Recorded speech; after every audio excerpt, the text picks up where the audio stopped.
पतितानां पावनेभ्यो वैष्णवेभ्यो नमो नमः।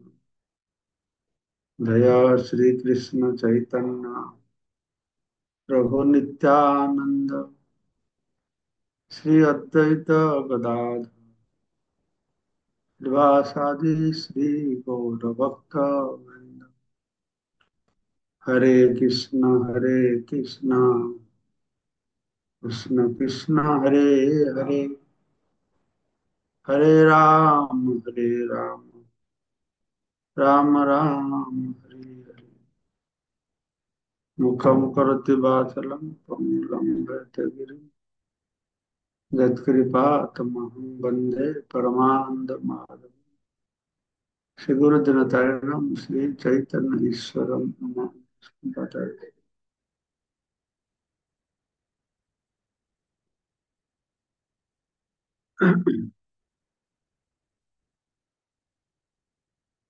भगवद गीतार आम श्रवण करुचे कर्म संन्यास योग पंचम अध्याय। तो भगवान 26 नंबर श्लोक कहले काम क्रोध विमुक्ता जतिनां जत चेतसा अभितो ब्रह्म निर्वाणं वर्तते विदितात्मना। अभितो माने अभित निकट भविष्य अभित अच्छा। तो जो माने भौतिक कामना और क्रोधर मुक्त जो माने आत्मानुभूति लाभ करछन्ति जो माने आत्म संयमी पूर्णता लाभ निमित्त प्रयत्न करछन्ति सेमाने निकट भविष्य निश्चित भाव में ब्रह्म निर्वाण लाभ करेंगे। 37 नंबर श्लोक। स्पर्शान् कृत्वा बहिर्वाच्य एव अंतरे भुव प्राण अपानौ समौ कृत्वा नासाभ्यन्तरचारिणौ यतेन्द्रियं मनः बुद्धि मुनिर्मोक्ष परायणः विगत इच्छा भय क्रोध सदा मुक्त एव स। समस्त बाह्य इंद्रिय भोग्य विषय को त्याग करी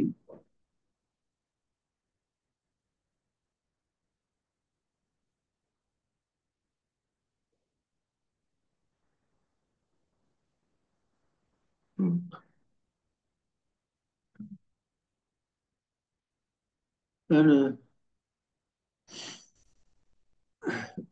चक्षु बा दृष्टि को दुई भूलता मध्य स्थिर करी नासा मध्य प्राण और अपान वायु को रुद्ध करी अर्थात जोगी मन बुद्धि इंद्रिय गुड़ी को एपरी भाव में संयत करी काम क्रोध भयरु मुक्त होई जे मुक्त होती जे सर्वदा এই অবস্থায় থাকতি से वास्तव में मुक्त अटंती।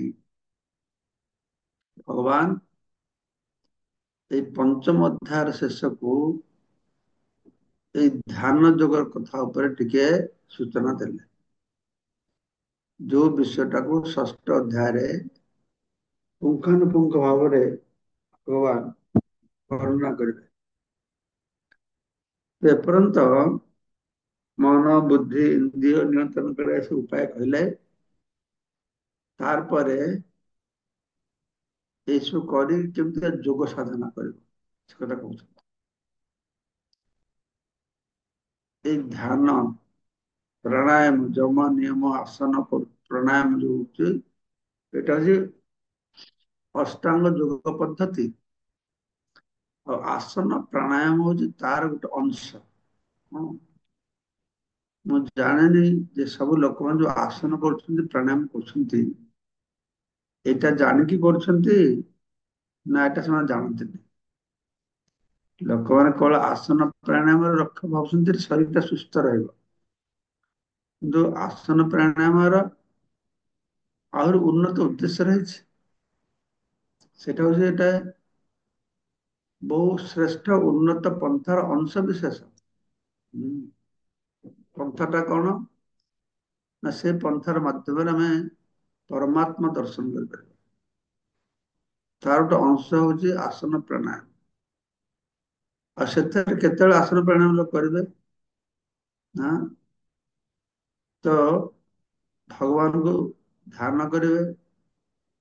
ତା ଆଗରୁ କଣ କରିବାକୁ ପଡିବ ନା ସମସ୍ତ ଇନ୍ଦ୍ରିୟ ବିଷୟ ବସ୍ତୁ ତ୍ୟାଗ କରିବାକୁ ପଡିବ। ମନ ବୁଦ୍ଧି ଇନ୍ଦ୍ରିୟକୁ ନିୟନ୍ତ୍ରଣ କରିବାକୁ ପଡିବ। କାମ କ୍ରୋଧ ଭୟରୁ ମୁକ୍ତ ହବାକୁ ପଡିବ। ତ ଏଇ ଇନ୍ଦ୍ରିୟ ବିଷୟ ବସ୍ତୁ ତ୍ୟାଗ କରି କଣ କରିବ?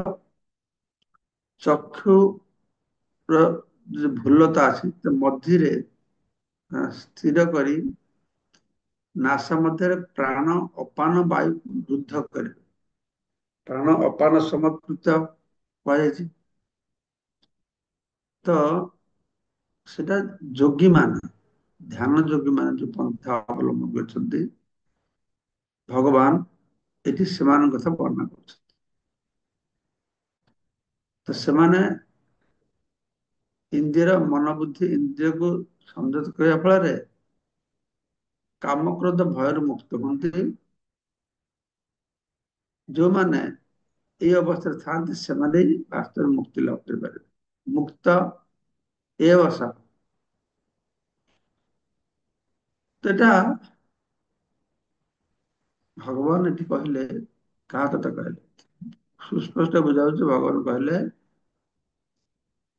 ଧ୍ୟାନ ଯୋଗୀଙ୍କ କଥା, ଯୋଗୀ ମାନଙ୍କର କଥା। କିନ୍ତୁ ପ୍ରଭୁପାଦ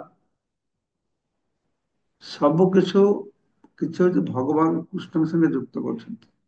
କାହିଁକି ନା ସେଇଟା ହଉଛି ଭଗବତ ଗୀତାର ଲକ୍ଷ୍ୟ। କର୍ମ କର, ଜ୍ଞାନ କର, ଧ୍ୟାନ କର, କୃଷ୍ଣ ଯୁକ୍ତ କର।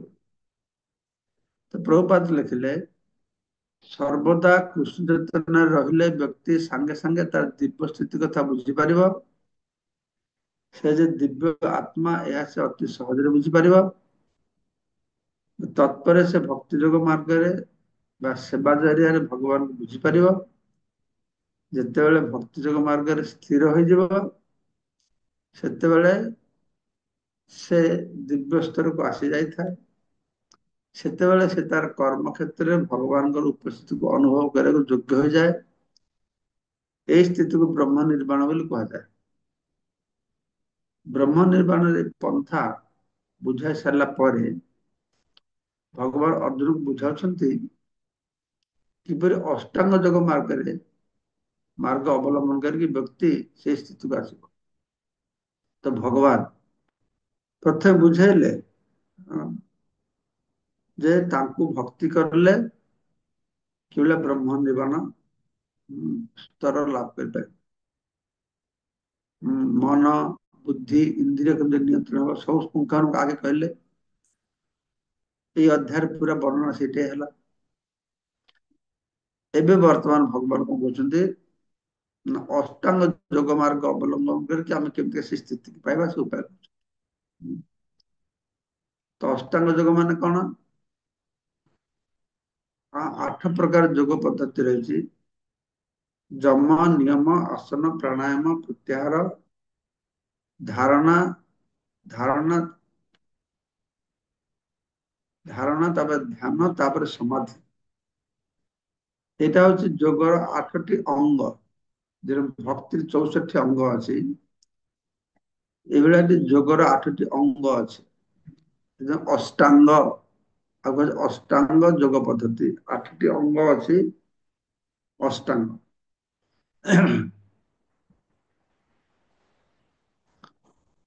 ତ ଆସନ ପ୍ରାଣାୟାମ ପ୍ରତ୍ୟାହାର ଏଇଟା ସୁସ୍ପଷ୍ଟ। ଯମ ନିୟମ ମାନେ ଏଇ ଇନ୍ଦ୍ରିୟ ସଂଯମ ଏକ୍ସାକ୍ଟ ମୁଁ ଟା ଜାଣିନି। ଯମ ନିୟମ ପାଳନ କରି ମାନେ ବହିରେନ୍ଦ୍ରିୟ ଅନ୍ତରେନ୍ଦ୍ରିୟ ସମ ଦମ ସବୁ ରହିଛି। ସେଇଭାবে କରିକି ସେମାନେ ଏଇ ଧ୍ୟାନ ବ୍ୟବସ୍ଥା ତ ଷଷ୍ଠ ଅଧ୍ୟାୟରେ ଏଇ ଯୋଗ ମାର୍ଗ କଥା ଭଲ ଭାବରେ ବର୍ଣ୍ଣନା କରାଯାଇଛି। ଏ ପର ଅଧ୍ୟାୟରେ ଭଲ ଭାବରେ ବର୍ଣ୍ଣନା କରାଯିବ। ତ ପଞ୍ଚମ ଅଧ୍ୟାୟ ଶେଷରେ ଷଷ୍ଠ ଅଧ୍ୟାୟରେ ଯାହା ବର୍ଣ୍ଣନା କରା ତାର ସୂଚନା ଦିଆଯାଇଛି। ତ ବ୍ୟକ୍ତି ପ୍ରତ୍ୟାହାର ଅଭ୍ୟାସ କରିକି ଶବ୍ଦ ସ୍ପର୍ଶ ରୂପରସ ଗନ୍ଧ ଆଦି ଇନ୍ଦ୍ରିୟ ଭୋଗ୍ୟ ବିଷୟବସ୍ତୁ ତ୍ୟାଗ କରିବ। ତ ଏଇ ଯୋଗ ପଦ୍ଧତି ଅନୁସାରେ କଣ କରିବ ନା ପ୍ରତ୍ୟାହାର ଯମ ନିୟମ ଆସନ ପ୍ରାଣାୟାମର ମାଧ୍ୟମରେ ପ୍ରତ୍ୟାହାର କରିବ, ଅର୍ଥାତ ସଂଯତ କରିବ, ଇନ୍ଦ୍ରିୟକୁ ବିଷୟଠୁ ଦୂରରେ ରଖିବ, ଅର୍ଥାତ ବିଷୟକୁ ତ୍ୟାଗ କରିବ। ତ୍ୟାଗ କରିକି ମନୋବୁଦ୍ଧି ଇନ୍ଦ୍ରିୟ ସବୁ ନିୟନ୍ତ୍ରଣ କରିକି ତା ଦୁଇ ଭ୍ରୁଲତାର ମଧ୍ୟରେ ଦୃଷ୍ଟିକୁ ସ୍ଥିର କରିବ। ଦୁଇ ଭ୍ରୁଲତାର ମଧ୍ୟରେ ଏଇଠି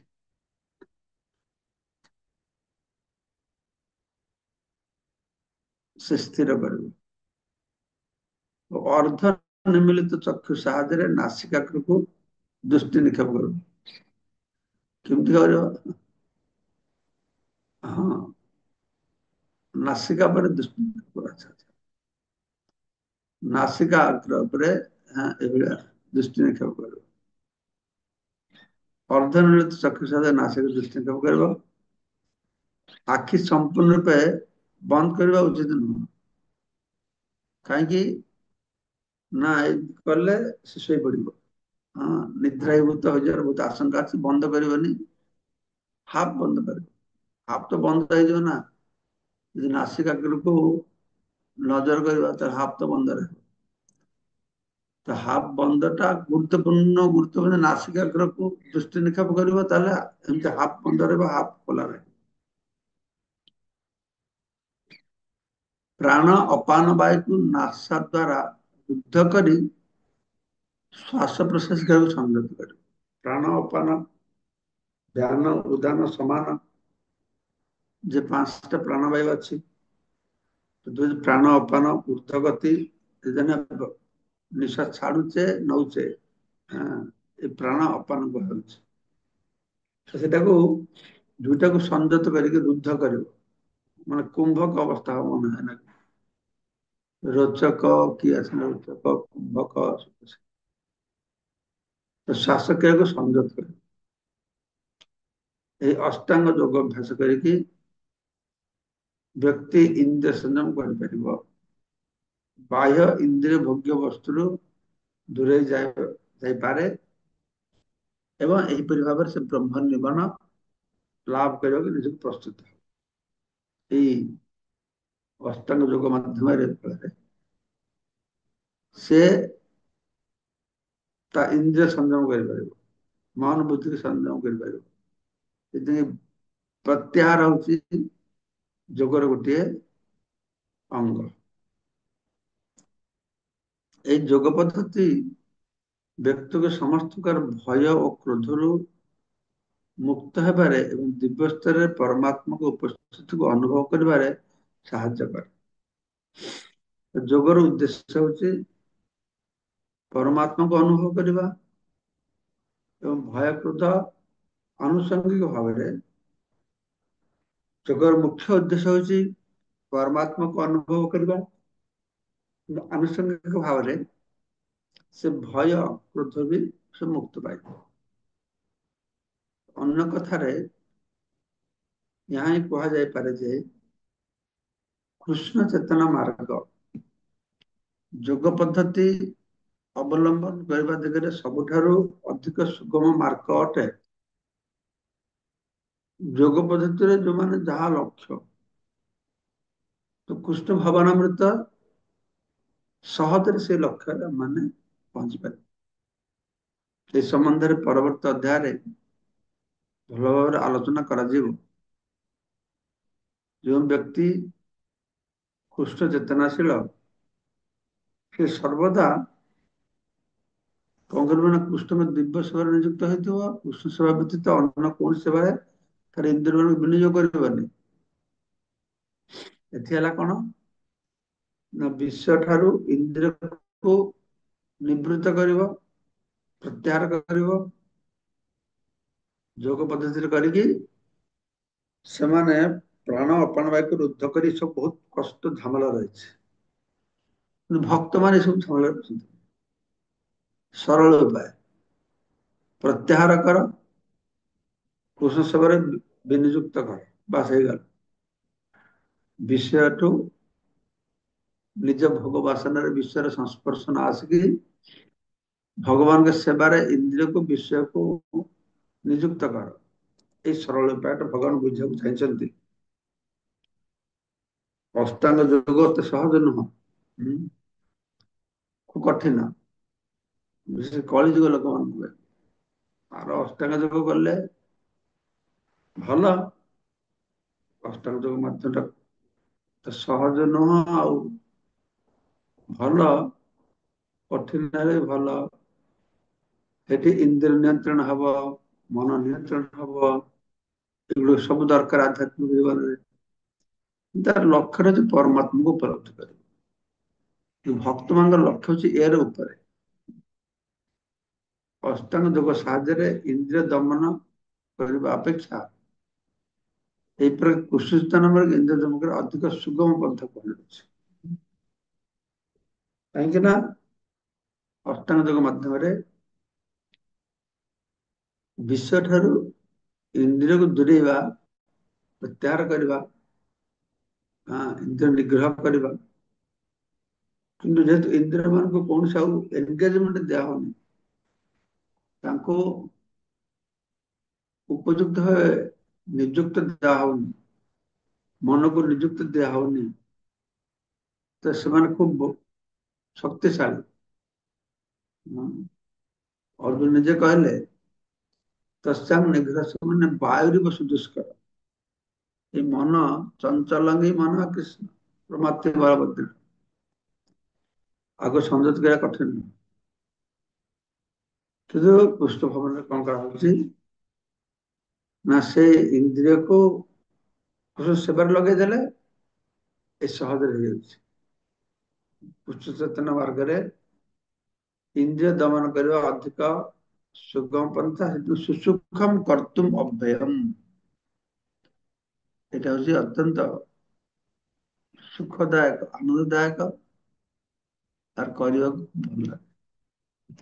ତ ଏଇ ଅଧ୍ୟାୟର ଶେଷରେ ଭଗବାନ କଣ କହିଲେ? ସେ ଗୋଟିଏ ଶ୍ଲୋକ କହିଲେ ଏଇ ଅଷ୍ଟାଙ୍ଗ ଯୋଗ ପଦ୍ଧତି କଥା। ପୁରା ଶ୍ଲୋକଟା ସେ ବତେଇଲେ କୃଷ୍ଣ ଭାବନା ଭିତରେ ରହିଲେ କିନ୍ତୁ ସହଜରେ ଆମମାନେ ବିତରାଗ ଭୟ କ୍ରୋଧ, এই ଆସକ୍ତି ଭୟ କ୍ରୋଧକୁ ଜୟ କରିପାରିବା। ସେ ଶ୍ଲୋକରେ କହିଲେ ভোক্তারাং জগৎতপসা সর্বলোক মহেশ্বরম সুহৃদম সর্বভূতানাং জ্ঞানতমাং শান্তি মৃচ্ছতি। কিভাবে যথার্থ শান্তি লাভ କରାଯିବ ତାର ଉପାୟ କହିଲେ ସାଧୁ ସନ୍ଥ ମହାତ୍ମାଗଣ ମାନେ ମତେ ଯଜ୍ଞ କର୍ମ ତପସ୍ୟା ଓ ବ୍ରତାଦିର ଅନ୍ତିମ ଉଦ୍ଦେଶ୍ୟ, ସମସ୍ତ ଲୋକ ଦେବତା ମାନଙ୍କର ଈଶ୍ୱର, ସମସ୍ତ ଜୀବର ଉପକାରୀ ଓ ମଙ୍ଗଳାକାଂକ୍ଷୀ ବନ୍ଧୁ ବୋଲି ଜାଣି ଭୌତିକ ଦୁଃଖ ଯନ୍ତ୍ରଣା ମୁକ୍ତ ହୋଇ ସେମାନେ ଶାନ୍ତି ପାଇବେ। ତିନିଟା ବିଷୟ ଭଗବାନ କୃଷ୍ଣ ଗୀତାରେ ଏଇଟା ଶାନ୍ତି ସୂତ୍ର, ଶାନ୍ତିର ସୂତ୍ର ଦେଲେ। ଶାନ୍ତି ସ୍ଥାପନ ପାଇଁ ସାରା ଜଗତର ମଣିଷ ମାନେ କେତେ ପ୍ରକାର ପ୍ରଚେଷ୍ଟା କରୁଛନ୍ତି, ସେ ସମସ୍ତ ପ୍ରଚେଷ୍ଟା ଫଳପ୍ରସୂ ହବନି ଯେପର୍ଯ୍ୟନ୍ତ ଭଗବତ ଗୀତାର এই ଶାନ୍ତି ସୂତ୍ରକୁ ଲୋକମାନେ ନ ବୁଝିଛନ୍ତି। ଶାନ୍ତି ସୂତ୍ରଟା କଣ ନା ଭୋକ୍ତାରାଂ ଯଜ୍ଞ ତପସା, ସମସ୍ତ ଯଜ୍ଞ ଏବଂ ବ୍ରତ ଉପବାସର ଭୋକ୍ତା, ଭୋକ୍ତା ହଉଛନ୍ତି ଭଗବାନ। ଆମେ ଏଇଭଳିଆ କହି ଆସୁଛୁ ଭକ୍ତା ହତୁ। ତ ଏଠି ଅନୁବାଦ ପ୍ରଭୁପାଦ କହୁଛନ୍ତି ଏଇ ଯଜ୍ଞ କର୍ମ ତପସ୍ୟା ବ୍ରତାଦିର ଅନ୍ତିମ ଉଦ୍ଦେଶ୍ୟ ହଉଛନ୍ତି ଭଗବାନ। ଅର୍ଥାତ୍ ତପସ୍ୟାର ଫଳ, ଯଜ୍ଞର ଫଳ, ବ୍ରତର ଫଳ ଏସବୁ ଆମେ ଭଗବାନଙ୍କୁ ପ୍ରଦାନ କରିବା ଏବଂ ଭୋକ୍ତାରାଂ ଯଜ୍ଞ ତପସ୍ୟା ସମସ୍ତ ଯଜ୍ଞ କର୍ମ ଫଳ ଭୋକ୍ତା ଭଗବାନ ସର୍ବଲୋକ ମହେଶ୍ୱର ଅର୍ଥାତ୍ ଚତୁର୍ଦ୍ଦଶ ଭୁବନ ରହିଛି ସମସ୍ତଙ୍କର। ଦେବତା ମାନେ ହଉଛନ୍ତି ଈଶ୍ୱର, ତାଙ୍କର ଈଶ୍ୱର କୃଷ୍ଣ ସମସ୍ତ ଗେଲୁରେ ସୁବିଧା। ମାତା ଏ କୋଉଠୁ ମେଡିସିନ ଖାଇବୁ ଗେଲୁ ମା? ଆରେ କିଏ ଏଇଟା ମ୍ୟୁଟ କର, ସମସ୍ତଙ୍କୁ ମ୍ୟୁଟ କରିଦିଅ।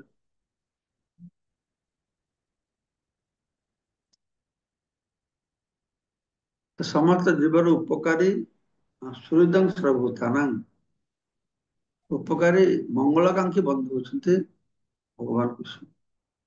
କହିଲେ ଜ୍ଞାତ ମାଂ ମତେ ଭଳିଆ ଯେତେବେଳେ ଜାଣିବେ ଶାନ୍ତି ମିଳୁଛନ୍ତି ସେମାନେ ଶାନ୍ତି ପାଇବେ।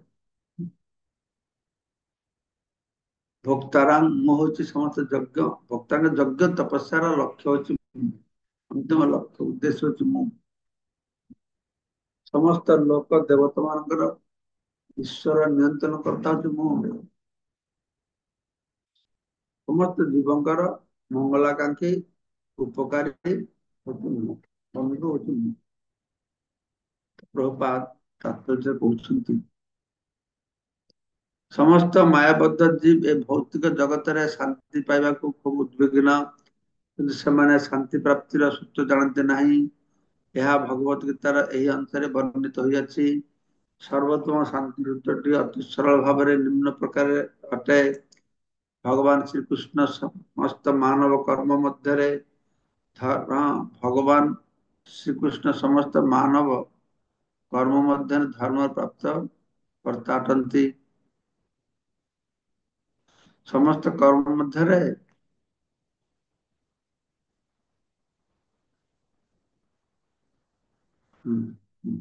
ସମସ୍ତ କର୍ମ ମଧ୍ୟରେ ଧର୍ମସ୍ୱ ପ୍ରାପ୍ତ କର୍ତ୍ତା ଅଟନ୍ତି।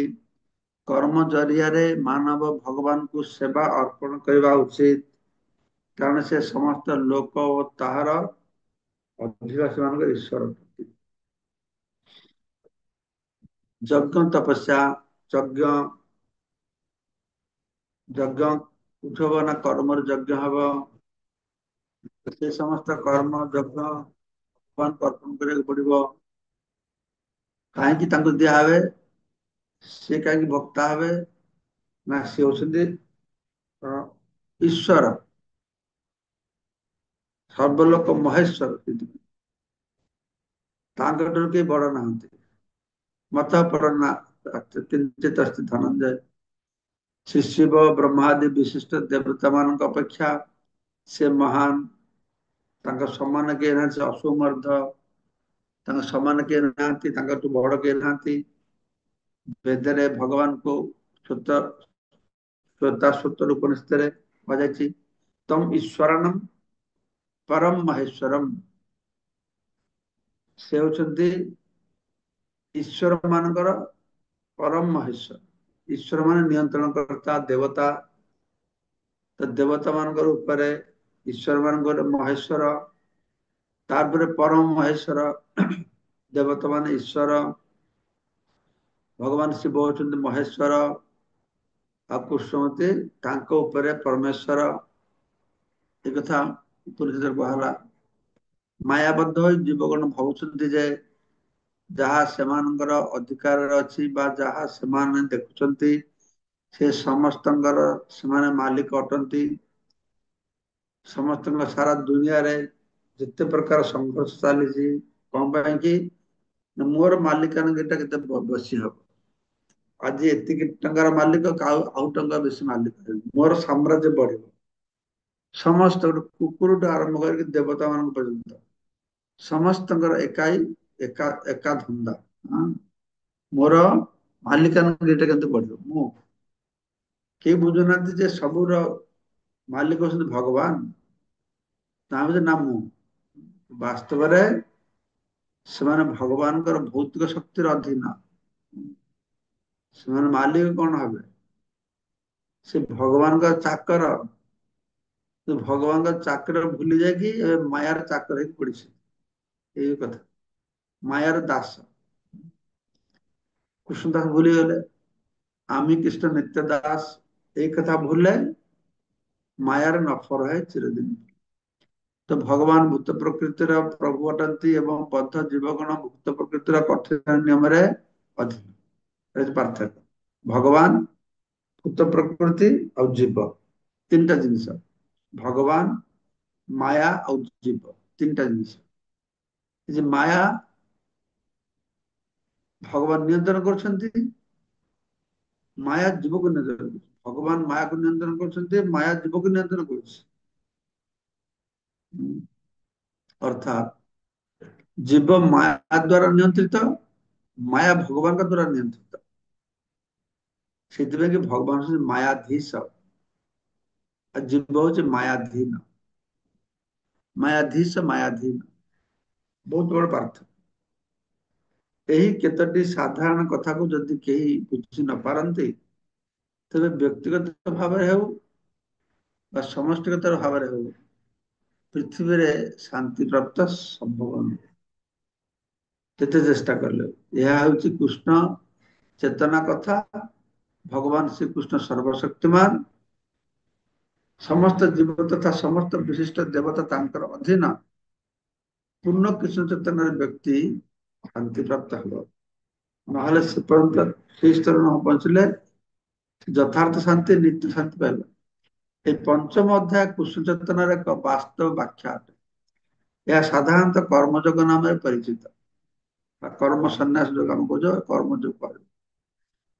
ସାଧାରଣ ମାନବ ମନରେ ଏହି ପ୍ରଶ୍ନ ଉଠେ, କିପରି କର୍ମଯୋଗ ମାନବକୁ ମୁକ୍ତି ପ୍ରଦାନ କରିପାରେ?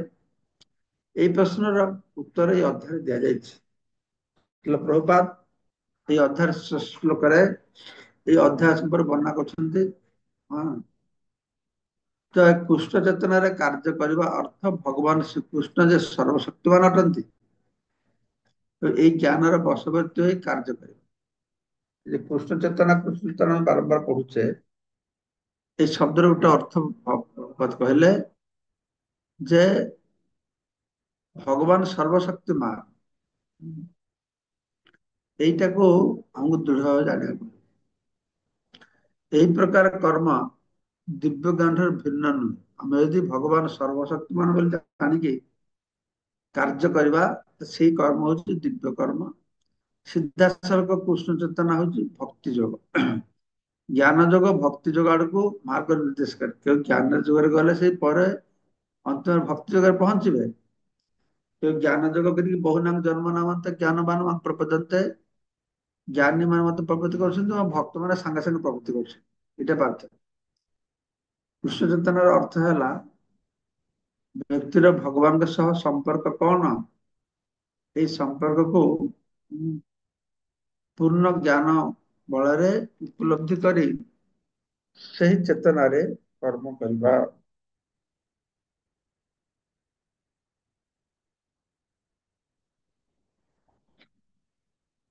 ତ ଏହି ଚେତନାରେ ପୂର୍ଣ୍ଣତା ପ୍ରାପ୍ତି ହୁଏ। ବ୍ୟକ୍ତି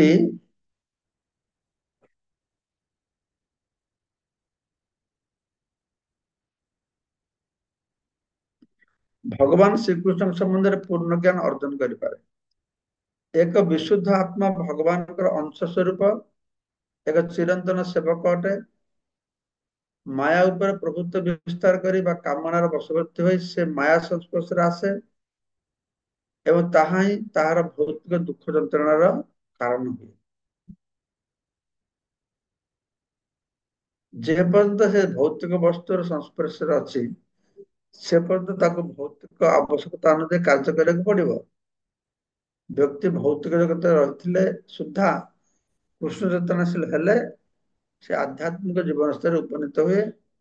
କାରଣ ଏହାର ଅଭ୍ୟାସ ଦ୍ୱାରା ବ୍ୟକ୍ତି ଭୌତିକ ଜଗତରେ ଆଧ୍ୟାତ୍ମିକ ଜାଗରଣ ଲାଭ କରେ। ଭୌତିକ ଜଗତ ରହିବି ଆଧ୍ୟାତ୍ମିକ ଚେତନାର ଉନ୍ମେଷ ତାର ମଧ୍ୟ ଦେଖାଯାଉଛି। ବ୍ୟକ୍ତି ଯେତେ ଆଧ୍ୟାତ୍ମିକତାରେ ଅଗ୍ରଗତି କରିବ ସେ ସେତେ ଭୌତିକ ପଦାର୍ଥର ସଂସ୍ପର୍ଶରୁ ମୁକ୍ତି ଲାଭ କରିବ। ଭଗବାନ ନିରପେକ୍ଷ ଅଟନ୍ତି। ସେ କାହାରି ପ୍ରତି ବିଶେଷ ପକ୍ଷପାତ ଆଚରଣ କରନ୍ତି ନାହିଁ। ବ୍ୟକ୍ତି କେତେ ଦୂର ଇନ୍ଦ୍ରିୟ ଦମନରେ ସମର୍ଥ ହୋଇଛି, କେତେ ଦୂର କାମ କ୍ରୋଧ ଦମନ ସମର୍ଥ ହେଇଛି, ବାସ୍ତବରେ ଏହାରି ଉପରେ ତାର କର୍ତ୍ତବ୍ୟ ସମ୍ପାଦନ କରିବା ନିର୍ଭର କରେ। ଉପଯୁକ୍ତ ବୃତ୍ତିକୁ ଦମନ କରି ପ୍ରବୃତ୍ତିକୁ ଦମନ କରି କୃଷ୍ଣ ଚେତନାଶୀଳ ହୋଇ ବ୍ୟକ୍ତି ବ୍ରହ୍ମ ନିର୍ବାଣ ଲାଭ କରିପାରେ। କୃଷ୍ଣ ଚେତନାରେ ଅଷ୍ଟାଙ୍ଗ ଯୋଗ ଆପେ ଆପେ ସାଧିତ ହୁଏ, କାରଣ ଏତଦ୍ୱାରା ଅନ୍ତିମ ଲକ୍ଷ୍ୟ ସାଧିତ ହୁଏ। ଅଷ୍ଟାଙ୍ଗ ଯୋଗର ଲକ୍ଷ୍ୟ ଯାହା, କୃଷ୍ଣ ଭକ୍ତିର ଲକ୍ଷ୍ୟ ତାହା। ଏଥିରେ ଇନ୍ଦ୍ରିୟ ନିୟନ୍ତ୍ରଣ ହବ, ମନ ସ୍ଥିର ହବ, ଭଗବାନଙ୍କୁ ଲାଭ ହବ। ଅଷ୍ଟାଙ୍ଗ ଯୋଗରେ ଯମ, ନିୟମ, ଆସନ, ପ୍ରାଣାୟାମ, ପ୍ରତ୍ୟାହାର, ଧ୍ୟାନ, ଧାରଣା, ସମାଧି ଅଭ୍ୟାସ ଦ୍ୱାରା ଯୋଗ ପଥରେ ଏକ କ୍ରମିକ ଉନ୍ନତି ଲାଭ କରାଯିବ। କିନ୍ତୁ ଭକ୍ତି ଯୋଗ ମାର୍ଗରେ ଅର୍ଥାତ୍ ଭକ୍ତିପୂର୍ଣ୍ଣ ସେବା ଜରିଆରେ ଏଗୁଡିକର ସମସ୍ତ ପୂର୍ଣ୍ଣତା ଲାଭ କରାଯାଇପାରିବ। ଭଗବାନ ଭକ୍ତ ହେଲେ ସେ ଯୋଗୀ ମାନେ ଯାହା ପାଉଛନ୍ତି ସେ ସବୁ ତାର ଆନୁଷଙ୍ଗିକ ଫଳ ରୂପରେ ପାଇବ। ଏବଂ ଏହି ଭକ୍ତି ଯୋଗ ମାର୍ଗ ହିଁ ମାନବକୁ ଶାନ୍ତି ପ୍ରଦାନ କରିପାରିବ। ଏହା ହଉଛି ଜୀବର ସର୍ବୋଚ୍ଚ ପୂର୍ଣ୍ଣତା ପ୍ରାପ୍ତି। ଏହିପରି ଭାବରେ ଶ୍ରୀମଦ୍ ଭଗବତ ଗୀତାର ପଞ୍ଚମ ଅଧ୍ୟାୟର କର୍ମଯୋଗ କୃଷ୍ଣ ଚେତନାରେ କର୍ମ ଶୀର୍ଷକ ଭକ୍ତି ବେଦାନ୍ତ ଭାଷ୍ୟ ସମାପ୍ତ ହେଲା। ଆଜି ଆମେ ଓଡ଼ିଆ ଭାଷାରେ ପଞ୍ଚମ ଅଧ୍ୟାୟଟି ସମାପ୍ତ କରିଲେ। তো কালকে আমি ষষ্ঠ অধ্যায় অধ্যয়নকে শ্রবণ করিবা। এখন আমরা চৈতন্য চরিতামৃত থেকে শ্রী চৈতন্য মহাপ্রভু যৌবন লীলা চৈতন্য চরিতামৃত আদি লীলা সপ্তদশ পরিচ্ছেদ আমরা এখানে শ্রবণ করব। আমরা এই অধ্যায়ের অনেকগুলো শ্লোক পাঠ করেছি।